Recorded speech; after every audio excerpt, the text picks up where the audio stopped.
इस बार ईद उल फितर मई में भी ठंडी ठार होने जा रही है, क्योंकि मगरबी हवाओं के दो अच्छे सिलसिले मुल्क के बेशतर इलाकों को मुतासिर कर सकते हैं।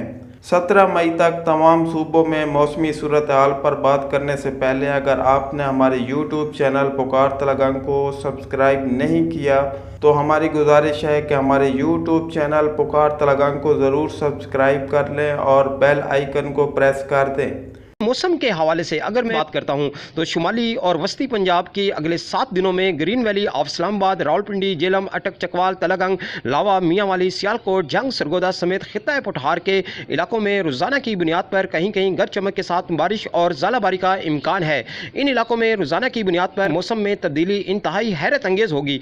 खित्ता पठार के इलाकों में गरज चमक के तूफान के सबब 70 से 90 किलोमीटर फी घंटा की रफ्तार से हवाएं चल सकती हैं और बाज़ मकामात पर आसमानी बिजली गिरने समेत ज़ालाबारी भी मुतवक्को की जा रही है। 17 मई के दौरान रोजाना की बुनियाद पर मलका कुसार मरी, वादी गुलजार मरी में भी कहीं कहीं गरज चमक के साथ बारिश और ज़ालाबारी का इम्कान मौजूद है। अगले 7 रोज़ के दौरान पंजाब के तमाम इलाकों में मौसम ज़्यादातर अब आलूद और दर्जा हरारत मामूल से 5 से 6 सेंटीग्रेड तक कम रहेंगे। मौसम की मई में दिलचस्प सूरत हाल को देख कर लगता है कि ईद ठंडी ठार गुजरेगी।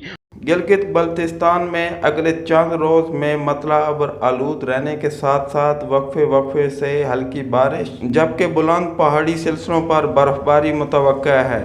गिलगित इसके दीगर इलाकों में दर्जा हरारत 7 से 10 सेंटीग्रेड तक कम रहने का इम्कान। आज़ाद कश्मीर और हज़ारा पट्टी के मौसम पर बात करता हूँ तो आपको मैं बताता जाऊँ कि अगले चंद रोज़ में नीलम वैली, मुजफ्फराबाद, मीरपुर, कोटली, रावलाकोट समेत इससे मुलक्का इलाकों में गरज चमक और तेज़ हवाओं के साथ बारिश और ज़ालाबारी का इम्कान पाया जा रहा है। पहाड़ी इलाकों में दर्जा हरारत मामूल से 6 से 8 सेंटीग्रेड कम रहेंगे। बुलंद पहाड़ी सिलसिलों पर अगले 7 रोज़ के दौरान बर्फबारी का जो सिलसिला है वो भी देखा जा सकता है। सूबा खैबर पख्तूनख्वा की बात की जाए तो आज से 17 मई तक मानसेरा, सवात वैली, एबटाबाद, सवाबी, लकी मरवत, पिशावर, मर्दान, चारसदा, कोहाट और इससे मुल्का इलाकों में भी रोजाना की बुनियाद पर गरज चमक के साथ बारिश और यालाबारी की तवक्को की जा रही है। नारान, कागान, बाबू सरटाप के बुलंद पहाड़ी मकामात पर बर्फबारी का सिलसिला मजीद जारी रहेगा और आसमानी बिजली भी गिरने के बेशतर इम्कानात मौजूद होंगे।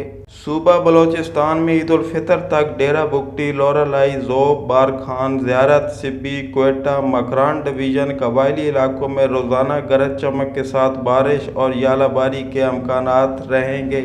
सूबा सिंध में मौसम की बात की जाए तो ईद के दूसरे और तीसरे रोज़ लाड़काना, जैकबाबाद, सखर, मीरपुर खास, जाम शोरो, दादू और इससे मुल्का इलाकों में बाज़ मकामात पर गरज चमक के साथ बारिश के इम्कानात मौजूद हैं। कराची, हैदराबाद और इसके दीगर इलाकों में अगले 48 घंटे के दौरान बारिश मुतवक्का। सूबा सिंध में अगले 7 रोज़ सूबा भर में दर्जा हरारत मामूल से 1 से 2 सेंटीग्रेड कम रहने की तवक्को की जा रही है। जी नाजरीन, मौसम की बदलती सूरत हाल और ताज़ा तरीन अपडेट के लिए जुड़े रहें हमारे यूट्यूब चैनल पुकार तलगंग के साथ। ईद में खूबसूरत मौसम में हमें भी दुआ में याद रखिएगा। तब तक के लिए अल्लाह हाफिज़।